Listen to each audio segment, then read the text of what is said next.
Welcome back to You're All Doomed, the podcast where we slice and dice our way through Friday the 13th, 13 minutes at a time. I'm your host, Brian. I'm Officer Greg. And this is episode 3. Episode 3 begins with Bill and Alice in the cabin and ends with Bill, Alice, and Brenda looking like they're getting ready to sit down to play a game of Monopoly. That sounds fun. Yeah. So last time we were together, we were talking about how Alice had found a snake in her cabin, and she had run out to look for help and found Bill outside with a machete, and he comes charging into the cabin with the machete, and he doesn't have any idea what to do when he gets in the cabin. He just kind of like is all flustered, and he's worse off than Alice was, and he's the one that's got the machete. I think it's pretty clear what you need to do. But like almost immediately after he runs in, Kevin Bacon runs in with a shovel. And then Marcy, Brenda, and Ned also run into the cabin with a sense of urgency that I have never seen before from anyone. Everybody freaks the fuck out. Yeah. And again, they're in the wild. They're at a camp. They're going to see this stuff pretty frequently, and they are acting like the world is coming to an end. Yeah. And I mean, it's not like, if it was a diamondback rattlesnake or something, I could see. Or a bear. Or a bear. Or something that is dangerous. I can see being this alarmed that an animal is in your living space. But you don't know whether this snake is dangerous or not. It's not like it's in strike position or something. It's huddled under a table practically, probably more scared out of its wits than you are. And everybody just starts fucking scrambling around the room. They destroy the cabin. Like they've got a machete and a shovel. That is more than enough to get rid of this snake. Even if you don't want to kill the snake, you can scoop it up with a shovel and throw it outside. Trap it under a wastebasket. But they trash the cabin. They basically, they start like having a pillow fight or something. Yeah. It's insane. And so Bill eventually finds the snake and chops it twice with the machete, which, it's fine. But then Alice asks the question, is it dead? And guess who chimes in with a response? Our old buddy Ned. And his response is either that or it's got a very short clone. And he thinks it's the funniest fucking thing he has ever heard in his life. And it, in classic Ned fashion, it just doesn't really make any sense to begin with. Right. And that kind of just ends the scene. But before we leave the cabin, we kind of, it's not quite a freeze frame, but we do pause on Bill. We linger on Bill for a moment. Yeah, and he's like holding the machete on his shoulder, and he's looking down, and he doesn't, despite all the chaos that just happened, he doesn't really seem affected by what he's seeing. Or it's almost like he's numb to the sight of this, twice sliced snake. See, that's interesting. I read it the other way. I found him strangely affected by the death, by killing this snake. I can't tell whether he's oddly satisfied by his actions or if he's lamenting having killed this poor creature. Oh, like he does seem dazed, but not. To me, he doesn't seem emotionless. I just can't read exactly what I think he's feeling. So it's more remorse than or cold. Something. Yeah, it's an odd reaction, and it's strange that we linger on Bill, and frankly, that as much as anything leads me to add him to the list of suspects because it's such a strange reaction. Yeah, and we've discussed before in previous episodes about whether they're intentionally trying to misdirect us, and while they may not be trying very hard, I think they are. You can't have all these separate scenes of people wielding big weapons and lingering on them a little bit without thinking that people are going to start reading into it a little bit. They at least want us to be keeping an eye on some of these characters, and I feel like this is a perfect opportunity to add Bill to that list. Yeah, but it also doesn't take much to just think for a second and realize that it can't be Bill, because we saw the first person point of view from across the lake when all the shit was going on with Ned's fake drowning. But that's what I mean. Like they don't take the misdirection very far. Like if you're just not paying attention, or if you're not going to stop and really think about it, you're like, oh, well, maybe it's Bill. He's got a machete and he looks, like he's unaffected, or maybe he is affected. I don't know. But there's just not a lot of thought put into the possible suspects. Yeah, that building they're a showing. case against anyone in particular. One thing I noticed in this scene, which frankly went on forever, it felt like they were Whoa. wrestling around the room with this snake for Yeah, 20 minutes. Way too long. One thing I noticed was Ned is wearing a sports jersey of some kind with the number 88 on it. And to me, it looks like a football jersey. So I was trying to do some research to see if this was actually an NFL jersey of some specific team or player in that era. The closest thing I could find is it's very reminiscent of the Houston Oilers back in the 1979-1980 season. But I couldn't find a number 88 on the roster that year. So this might just be a high school or college team that, or some generic football uniform that he's wearing. But that would have been kind of fun if it had turned out to be a specific player that he idolized. The only thing we do know is it's definitely not Ned's jersey because he's not playing any sports. He's not filling that thing out very well, is he? Except archery, maybe. He fills it out a little bit better in the next scene, but we'll get there. We cut to Marcy and Brenda walking away from the cabin. Marcy is clearly not wearing a bra in this scene, which was just it was distracting, much like Kevin Bacon's Wang in the last scene. But as they are walking away from a cabin, we see an officer on a motorcycle pulling up behind them. Welcome, Officer Dorf. Welcome, Officer Dorf, who I think is fresh from having pulled over Clark Griswold for having Dinky tied to the back bumper, because he looks very similar to that police officer. We're not quite sure what to think about Officer Dorf. And I don't think Dorf knows what to think about what's going on in the camp because Ned walks out wearing tidy whities and a headdress and doing some sort of tribal dance. And then he freezes the second that he sees the cop. And he just has no idea what to do. Well, and if I'm not mistaken, in addition to wearing his tidy whities, he actually has removed his football jersey and has it wrapped around his groin like a diaper. That's right. Yeah. The officer pulls up and sees this maniac, running around again with the terrible Native American stereotypes. Ned is just trying to be as offensive as possible. Yeah, and he's making he's singing like a tribal song or something, and Dorf turns to Ned and says, "Can it, coachies?" What a tough guy Officer Dorf is. And then Kevin Bacon shows up, and the cop looks at him for less than half a second and says, "What you been smoking, boy? Would you just get off a spaceship or something? Colombian gold, man, grass, hash, the weed, dig it?" It's like, what is going on here? Who is this guy? And why is he here? Is he here looking for Ralph or something? I forget what he says. He says that he's there looking for Ralph, but I don't understand why he would have to, because that would imply that Ralph rode his girl's bike 20 miles to the camp, because the last time we saw Ralph was in town warning Annie and Enos about going to the camp. And now Officer Dorf seems to think he's going to be at the camp. He was seen heading this way, I guess, or something. And so the assumption is he's going to the camp. I mean, they know that Ralph wanders around town warning people about Camp Crystal Lake, so they must deduce that he's coming out to interact with the counselors in some way. But then, Officer Dorf is so immediately hostile to these kids that he doesn't seem to be there to serve and protect in any way. Yeah, and Ned is actually the one that says, there's no crazy people around here, officer. And Dorf chimes in. He's like, "Oh, I told you to sit on it, Tonto." So he's just got like a bunch of Indian jokes in his back pocket, just ready to fire. But then Dorf gets a call from HQ, the booming metropolis of the city that he works in. HQ calls, and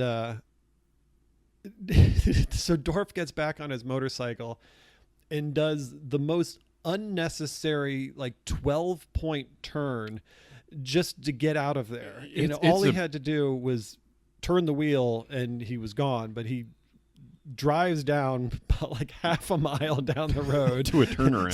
just to a turnaround, and then just takes his sweet ass. Like, whoever is riding the bike has never ridden a motorcycle. That in was their my lives. impression as well. Like perhaps the actor portraying Officer Dorf has never actually been on a motorcycle before, because Yeah. it is fairly ungraceful. One thing I thought was weird about the decision to have, I mean, this was more in hindsight after watching the movie, but by having the cop show up, it made me feel like help was close by. And that if something were to go wrong at this camp, that the police would be able to get there very quickly. But the whole idea of this isolated camp is that it's isolated, and that the kids are on their own, and if something does go wrong, then they're going to have to figure it out themselves. But now we know that the cops have enough free time to drive out to the camp in the middle of the day to go look for a guy and a girl's bike. They're reachable by the authorities. That's a good point. Maybe that's to establish some things that happen later on, but you're right. It does sort of undermine the sense of isolation that we should be expecting at this point. I mean, they took great pains to remove Steve Christie earlier on his errand so that the kid, we would feel like the kids are there on their own. Yeah, right. And then mere minutes later, we're seeing them interacting with a police officer. So that's a good point. So then it cuts to the kitchen at the camp. Alice is inside, either straightening things up or putting together a meal for them or something, but she's working around the cabin that has the kitchen in it, and opens the pantry door, and we encounter an old friend.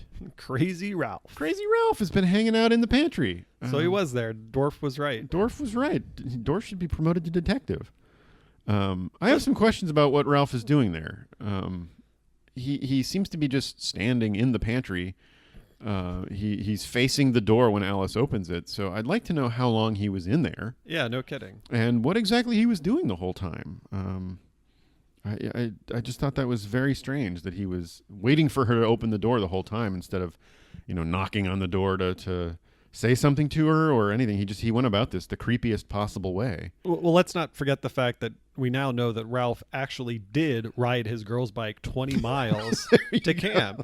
And he's not a young gentleman, and a 20-mile bike ride on a really nice bike is a pretty substantial ride. But on that piece of shit, it's tough. And those roads looked hilly and isolated, and so there's not like a place where he can go drink, get a drink or something along the way. So he's athletic. We know that much. He's not out of breath or out of sorts when he's in the pantry. So I don't know if he just went there to get something to eat after his long bike ride or what. But yeah, I don't know how long he's been sitting in there and what was he hoping to do. Like, I feel like if he was going to show up at the camp, he would just approach someone that he would see rather than hide in a closet. Yeah, that was an odd tactic. But what does he have to say? What does Ralph? What message does Ralph bring us at this point? Well, he's very quick to share his message. He goes, "I'm a messenger of God. You're doomed if you stay here. This place is cursed. It's got a death curse." So I just want to pause real quick because I just want to make sure that you picked up on the fact that the camp apparently has a curse. Oh, really? Yeah, he mentions wow. it a couple of times Huh. in the little speech that he gives. But yeah, Wow, okay, there's pretty, a curse. That's pretty subtle. Huh. So some people say it's jinxed, some people say it's cursed. I don't know if there's really a difference, but Ralph apparently thinks it's cursed. I think it's been upgraded. Jinx seems like a little bit of a less severe run of bad luck, but Ralph has promoted the bad feelings around the camp to being a full-blown curse. Then Ralph claims that God sent him, which is nice of him. Yeah. So he's there to warn the kids that they're doomed if they stay and that they should leave. And he utters the famous line, "You're doomed. Y'all doomed." And then he gets on his bike and rides away. So is that really all he went there to do? I mean, he already did that to Annie. And we know Annie didn't make it to the camp. Yeah, she couldn't pass his message along to these guys. But he probably doesn't know that because he was off riding his bike, probably passed by the person in the blue Jeep at some point on the road. Although maybe not, because we see him ride off on a camp trailway through the wood. He's heading back toward the woods. So I feel like he may have taken a different kind of backwoods route okay. to get to the camp. Maybe in which there's like a case- shortcut or something. Yeah, some sort of route that he would have avoided the main road and never saw Annie or the Jeep. So or he got here earlier or something. But yeah, so the You're All Doomed is actually the chapter title on the DVD that I'm using. So It's a pretty famous line. I mean, it's something that comes up a lot when you see, horror, best of clips and just especially if it's related to Friday the 13th. It's one of the first things you're going to see. It's just kind of like a very famous line. There's not a lot of spoken lines in Friday the 13th movies that quotable are things, memorable. But this is pretty iconic, at least for this movie. yeah. I'd like to know a little bit more about Ralph's story. I don't know that we ever learn anything more, but how does he come by this information? I mean, a message from God, I suppose, but what's his connection to the camp? Or he seems to know his way around very well. He's obviously lived in town for a long time. What drove him crazy was his desperation to keep people away from this camp, to keep them safe. Did it drive him over the edge and become an obsession? Does he have a last name? We never really learn anything about Ralph. He's just this mysterious enigma that appears to warn people away and then pedals off into the day. So he's a mysterious character. Yeah, he's definitely old enough that he was around for the killings in '58. To know about that history and then everything that's happened since. I just don't know why he feels it's his responsibility to tell people. Yeah. And if God chose him, then why? What's the point of that? I feel like if God was going to tell someone not to go to the camp, he would talk to Steve Christie, because he's the one actually doing the opening. But yeah, or at least speak to someone that's a little bit more believable, because it's hard to tell if. I think at some point they allude to the fact that Ralph is a drunk. He's the town drunk. And I don't know if it's Dorf who says that or Enos, but I never get the impression that he is drunk in any of these scenes. He just seems a little off his rocker. He seems spacey but lucid. Yeah. So what got him to that point?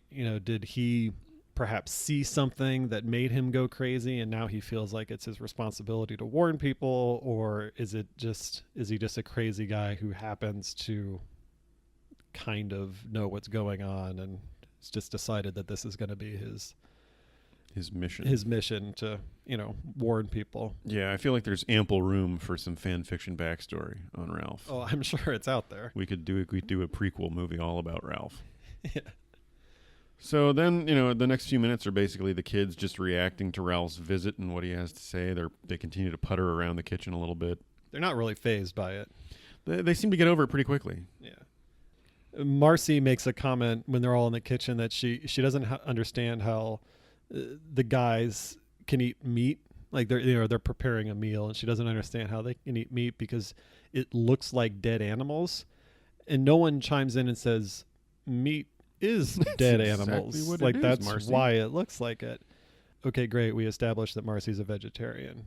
Not exactly a character trait we need to know about, but we find out about it.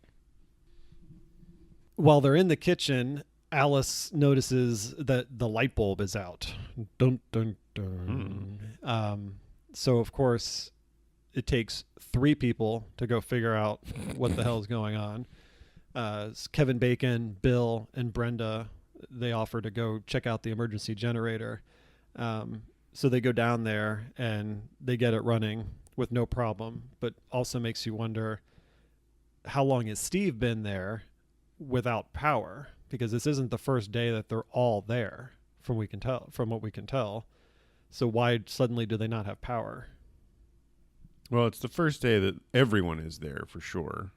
Right. But yeah, Steve and Alice at least have been there for some time period leading and up Bill, to because this. he was painting the boathouse. Oh, that's true. And Bill. So yeah, it seems odd that this would be the first instance they would need to turn the lights on. But at least it lays out the fact that there is a generator on the camp. I doubt we need to know about that later. Yeah, I mean, it probably never comes up. But, so we know that they have electricity, which is good. We know that it might be a bit unreliable, but it lays that out pretty clearly. One thing to make note of is that it's starting to get dark at Camp Crystal Lake, which is Ooh. the first thing, or the first time this is happening. All of this has been taking place in the daylight so far. So now we're starting to get a slightly different mood upon the camp. Moving on to evening at the camp. And it seems as though Kevin Bacon and Marcy are going to take advantage of that oncoming night to do a little bit of cuddling or, maybe some hand-holding. And poor Ned sees all this because for some reason he's following them and sees all this taking place and gets all depressed. And the only thing I can think is maybe if he had just worked on his Humphrey Bogart impression just a little bit harder, then he would be the one, canoodling with Marcy along the lake shore. Yeah, I definitely get the sense in this moment that he's got a thing for either Marcy or Kevin Bacon, presumably Marcy. That's true, yeah. But that might be a smokescreen. Marcy is his gateway to Kevin Bacon. Right. But in either case, he's definitely pining away for one of them. He seems very dejected. Almost if there were a can on the ground, he'd be kicking the can with the Charlie Brown theme exactly, in the background. Exactly. But at least he is now wearing his football jersey properly and not tied around his groin like a diaper. So, and he's not doing some tribal war dance either. Right. He's moved away from the offensive racial stereotypes. And notices something that I find particularly creepy. Very creepy. This jumped out at me this time. Mm-hmm. He notices a figure kind of lurking in the darkness of one of the cabin doors. Yeah, like on the porch almost. Yeah, from some distance. And it appears as though this person is wearing a heavy black raincoat or a poncho of some kind, but it's this almost cloaked figure that we only catch the barest glimpse of before it moves back inside the door. And boy, that was creepy as hell. What I also liked about it was creepy because you see virtually the entire body, but you're not able, like head to toe, but you're not able to make out anything about that person. Yeah. Like, is it a man? Is it a woman? Are they, tall? Is it a human? We can't even be sure what we're seeing. And what I liked about it the most was they notice that Ned sees them, but there's no real sense of urgency to hide back in the shadows. Yeah. They just kind of like slowly turn and just take a couple of slow steps back into the doorway. Like, it's not like, oh shit, they saw me. And so it's almost like they're luring, Ned to come closer. Like, yeah, hey, almost beckoning him. Yeah, somehow. you saw something, didn't you? Yeah. You might want to come over here and check it out. I'm curious to know what you would do in that situation. I would not go into the cabin to see who it was. Agreed. Because you got to think that Ned has a pretty good sense of where everyone is. There's not that many people on the campsite right now. He knows where Ned and Kevin Bacon and Marcy are because he just saw them. And you have to figure that Alice and Bill and Brenda are still back in the cabin eating dinner or finishing dinner or whatever. So who could it be? And Steve's not there. And Ned doesn't exactly seem like the most courageous of people. He's a goofball. But no, I absolutely would not go into that cabin. I'd be like, well, that's too bad. And I would turn around and go somewhere else. Even if it was in the cabin with Marcy and Kevin Bacon. There's no way I'm going to that cabin. Nope. I would probably very loudly, knowing that Kevin Bacon and Marcy are within earshot, I'd very audibly say like, "Hey, who are you? What are you doing here?" So that they would think I was not, watching them earlier, but would come over to see what's going on, and then and the at least three have of us some could go backup. investigate or something.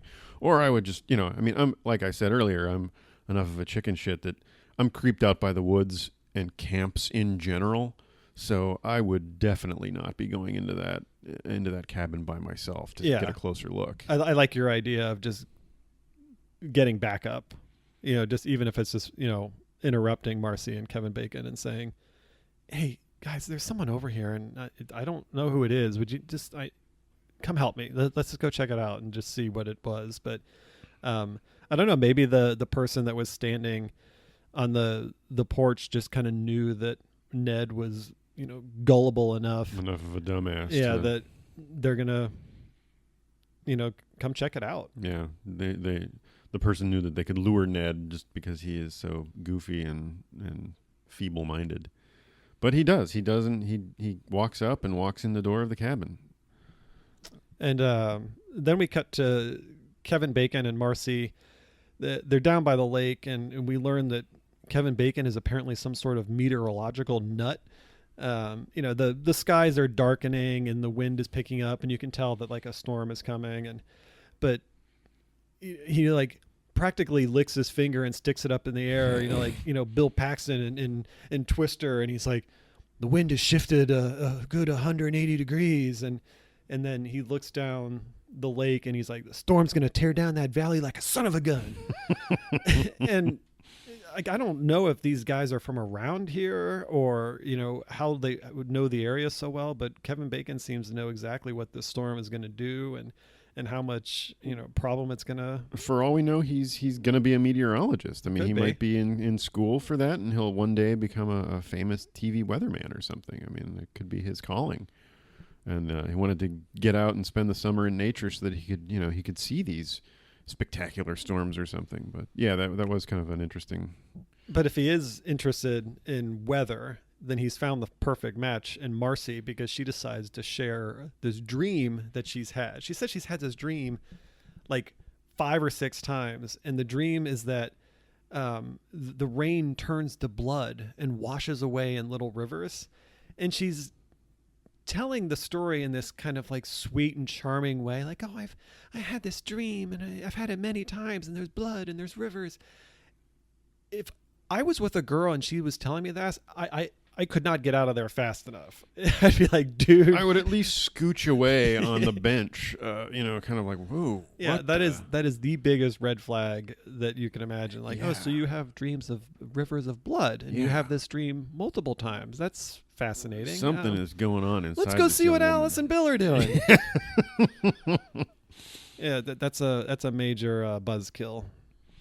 But apparently it has no effect on him, because they move on to the cabin and begin disrobing for some romantic action. They're gonna get down to business.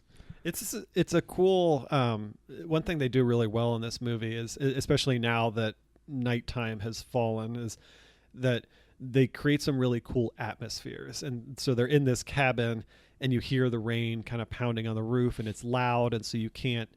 It disguises potential, other noises. You can just kind of hear the rain and then like what's immediately in front of you. And so I like that it immediately kind of creates this scenario where even if someone was trying to sneak up on you, you're not going to hear it because of the rain. And and it's also dark. I think they light a candle, and so there's like, you're just seeing and just hearing enough, but it's not enough to make you rest easy. You feel like there's too many shadows and there's too many noises that could be missed because of all this. Yeah, I agree. I think they make good use of shadows and corners and sound. I do think that the candle or lantern or whatever he lights is maybe a little bit too bright. It illuminates things a little bit too clearly. But I do think that they did a pretty good job with lighting and cinematography to make this feel like a little bit of an environment that's closing in on the characters. Yeah. And that definitely added something to the spookiness.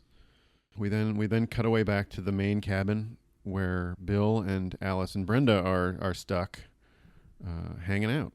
I think this is the first time where the counselors seem relatively normal, just like normal late teen, early 20s counselors. They're not goofing around. They and doing seem more at ease in this like, moment than they have up to this point. They're not being stupid. They seem like normal people. They're just chilling after dinner. Yeah, and they're kind of basically trapped in the cabin because it's raining, and Bill's playing acoustic guitar, and and Brenda's just kind of hanging around. But Brenda's actually the one that suggests that they break out a game of Monopoly, and which is perfectly normal. But then Brenda, who's been relatively quiet aside from almost being killed by an arrow, is the one that proposes that instead of paying rent in this Monopoly game, they're going to pay for clothes. And so it's a strip Monopoly game. Yeah, she proposes this game of strip Monopoly, which I find interesting because Twister is also on the shelf, which is a game that if you want to see your friends naked makes much more sense to play with no clothes. I don't understand at all how strip Monopoly is going to work. Well, Monopoly takes forever, depending on how you play the game. And so it's going to be a pretty painful process, but it's also kind of a weird proposal for Brenda to make because it's two girls and a guy. And so there's not, I don't understand how exciting it's going to be. I mean, the guy is going to get the most out of it, presumably, because I have a theory. I have a secret theory that Brenda is maybe looking to shake things up in her very normal life a little bit, and she's maybe hoping for a little bit of a threesome action here. Oh, okay. I think that she's equally interested in seeing both of them with no clothes, both Alice and Bill with no clothes. So, because the only thing I could think of was that maybe Brenda knew, because you had mentioned how Alice was interested or could be interested in Bill, and maybe Brenda was kind of in on this. And to kind of speed up the process, she's the one that proposes, like, hey, why don't we play strip Monopoly? And so there's really nothing in it for Brenda other than helping out a friend. Maybe she was being a good wing woman. Yeah, that's the only thing I can kind of see coming out of it. But yeah, I don't even get how the mechanics of strip Monopoly is going to work, because there are dozens of transactions in a game of Monopoly. So you don't have that many items of clothing on your body at any given moment. So I can't even fathom why this would enter your mind when, Clue is also on the shelf, right, for God's sake. But yeah, so that's what she proposes the idea. So let's go for it. Sweet. So that's pretty much all I had for this chunk. Yeah, me too. Rounding out the deaths in this chunk of the movie, we pretty much just have one innocent snake who gets killed. Or he just has a really short clone. Ned.